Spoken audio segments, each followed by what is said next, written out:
कम समय के अंदर मोदी जी के नेतृत्व में हम देश से नक्सलवाद को उखाड़ फेंकेंगे। बहुत बहादुरी से लड़े और बड़ी सफलता हासिल की है। जो लगातार जो हम लोगों के शासन काल में जो उनके नक्सलियों को मान में घुस के अटैक करने की नीति रही है, उसका ये परिणाम है। चुनाव से एन पहले छत्तीसगढ़ के कांकेर में सुरक्षा बल और नक्सलियों के बीच मुठभेड़ में 29 लोगों की मौत होने की खबर सामने आई। इसी को लेकर अब गृह मंत्री अमित शाह ने जो कहा वो आप खुद सुनिए। कल छत्तीसगढ़ में सुरक्षा बलों को बड़ी सफलता प्राप्त हुई है। मोदी जी जब से प्रधानमंत्री बने तब से नक्सलवाद और आतंकवाद के खिलाफ एक सातत्यपूर्ण अभियान भारतीय जनता पार्टी की सरकार ने चलाया है और छत्तीसगढ़ में भारतीय जनता पार्टी की सरकार बनने के बाद वो अभियान में और गति आई है।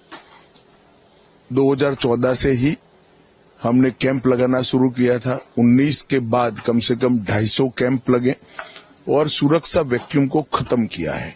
अब छत्तीसगढ़ पुलिस का भी सहयोग जितना इच्छनीय है उससे ज्यादा ही मिल रहा है। इसका परिणाम है कि सरकार बनने के बाद छत्तीसगढ़ में लगभग 3 महीने के समय में 80 से ज्यादा नक्सली ढेर हुए हैं, 125 से ज्यादा अरेस्ट किए गए हैं और 150 से ज्यादा नक्सलियों ने सरेंडर किया है।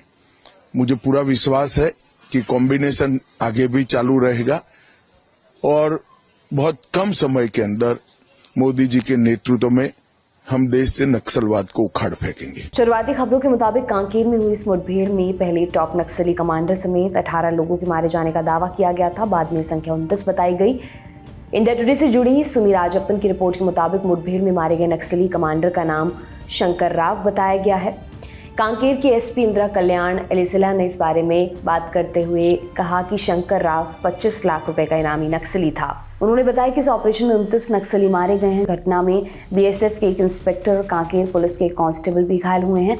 दोनों को इलाज के लिए अस्पताल में भर्ती कराया गया है। इसके अलावा ये भी पता चला कि घटनास्थल से पुलिस ने 7 AK-27 राइफल्स के साथ साथ एक इंसास राइफल और 3 LMG भी बरामद की हैं। लगातार आसूचना प्राप्त हो रही थी कि लोकसभा से पहले TCOC के दौरान नक्सलियों द्वारा बड़ी घटना को अंजाम देने की प्लानिंग चल रही है और इनकी बहुत बड़े लीडर्स भी इकट्ठा हो रहे हैं माड़ में और इनकी एक्शन टीम्स भी सक्रिय हैं और लोकसभा चुनाव जो 19 को नारायणपुर में और 26 को कांकेर में होना है, इसके पहले एक बड़ी घटना करने की प्लानिंग चल रही है। इस तरह की आसूचना प्राप्त हुई जिस पर कल शाम को ऑपरेशन प्लान किया गया है और आज दोपहर में फायरिंग हुआ है और लगभग 4 घंटे तक। ऑपरेशन के बारे में बात करते हुए IG बस्तर P सुंदरराज ने जो कहा वो भी आप सुनिए। कल 16 अप्रैल को जिला कांकेर के छोटेबेटी थाना क्षेत्र अंतर्गत जिस बीरागोंडा कलपर इलाके में प्रतिबंधित एवं गैर कानूनी सीपी मॉल संगठन की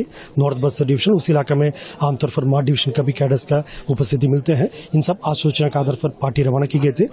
DRG कांकेर एवं BSF के एक संयुक्त अभियान थे और अभियान के दौरान जैसा फायरिंग हुआ और बाद में सर्चिंग में अब तक 29 माओवादी की डेड बॉडी रिकॉर्ड की गई थी। उनमें से 15 महिला माओवादी कैडर्स का भी डेड बॉडी है और उनका शिनाख्ती कार्रवाई की जा रही है। अभी 2 माओवादी कैडर्स का शिनाख्ती एस्टेब्लिश हुआ, इसमें एक DVC शंकर, दूसरा DVC ललिता का भी पता चल रहा है। फिर भी ऑथेंटिक जो आइडेंटिफिकेशन जो प्रक्रिया जैसा पूरा प्रोसेस कंप्लीट होने के बाद हम शेयर करेगा।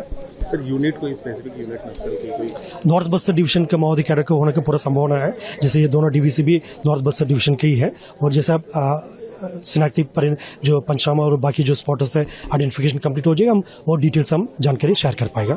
वहीं ANI की रिपोर्ट के मुताबिक छत्तीसगढ़ के पूर्व मुख्यमंत्री और कांग्रेस नेता भूपेश बघेल ने 16 अप्रैल को हुए ऑपरेशन पर सुरक्षा बल के जवानों को बधाई दी। साथ ही कहा कि कांकेर में पहले जो मुठभेड़ हुई थी वह फर्जी थी। मैं तो जवानों को बहुत बधाई दूंगा और बहुत बहादुरी से लड़े और बड़ी सफलता हासिल की है।